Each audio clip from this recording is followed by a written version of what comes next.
What is Spellbreak? Is it just another BR in the sea of thousands that have attempted this genre? Is it a game trying to succeed on a gimmick of using magic to attract fantasy players? Is it some random indie game where the controls and feel of the game are abrasive and unintuitive? Well, to put it frankly, it's none of the above.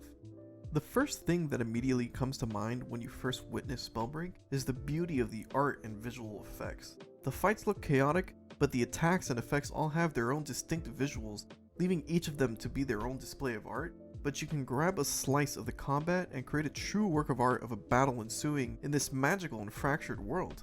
You get that faint thought in the back of your mind which makes you think of the art being similar to Breath of the Wild. Not only is the game visually stunning, but the gameplay, while at first may seem daunting, feels smooth, and every action done in game is through deliberate input.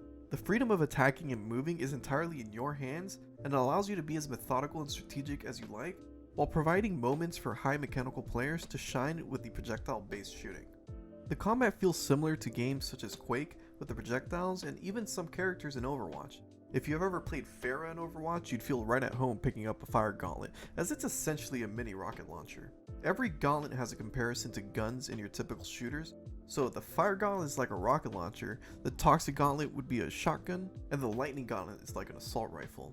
The biggest difficulty players face is understanding that every single spell is a projectile, even if it may look near hit scan like in Lightning's case. It just happens to have a very high projectile speed. Spellbreak not only delivers an artistic style and skill expression, but also provides players with opportunities to theorycraft different builds similarly to creating an RPG character.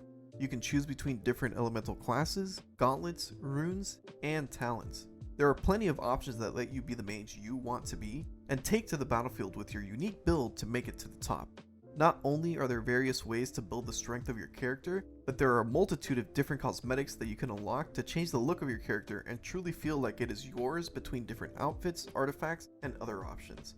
As a player, one of my favorite classes to run is Frostborn, as it's centered around the Frost Gauntlet, which is comparable to a sniper rifle in other shooting games.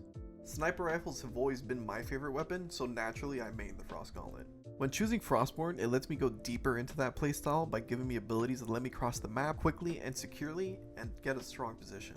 It also provides me with defensive utility and increased damage, and any potential to get an exile in one shot is one that I will always take as a sniper.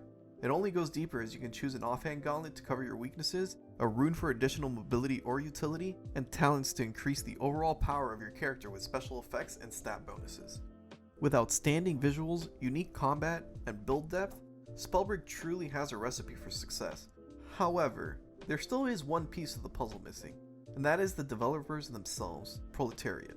To its core, Proletariat is a group of friends that really like games and want to build one together. To understand their intentions, it's as simple as seeing their motto, players first. I can tell you firsthand that they've stayed true to that. They discuss feedback with players and do plenty of community events. It's not just some catchphrase, but something that they do stand for. Spellbreak is a game that they want to help from the players to make something unique and accessible to all. Personally, I'm not a fan of Battle Royales, but the combat coupled with the art and dedicated developers keeps me playing this game every single day. I hope to see new game modes soon, as I feel like Battle Royale isn't where the Spellbreak combat will shine at its greatest. My favorite game modes happen to be the battlegrounds available in World of Warcraft like Warsong Gulch and Arathi Basin, which are essentially capture the flag and capture and control points. Arena-like game modes such as 1v1s and 2v2s and 3v3s would allow competitive-minded players a place to refine their mechanics and test their abilities in a mode where RNG has no factor. Proletariat certainly has something here, but it is entirely in their hands on the future of the game and the changes and additions they decide to prioritize. What are the chapters going to look like? When will we get guilds and how will they be? Will they support tournaments or host tournaments of their own for the players that want to rise to the top? There's still so much that they can do to continue moving this game forward, but the attention span of players in this age crave constant new content. Will they be able to keep up with the demand with a smaller dev team? Will Spellbreak succeed? Or will it join the thousands of games that have failed to make an impression? Only time will tell. So, what is Spellbreak? Well, Spellbreak is a game with a magic-oriented combat system created by a studio that's a group of gamers looking to succeed through community involvement and putting their players first. This is Ghosty. Thanks for watching. Don't forget to like and subscribe. And remember to follow me on Twitch and Twitter. And I'll see you in the HoloLens Breaker.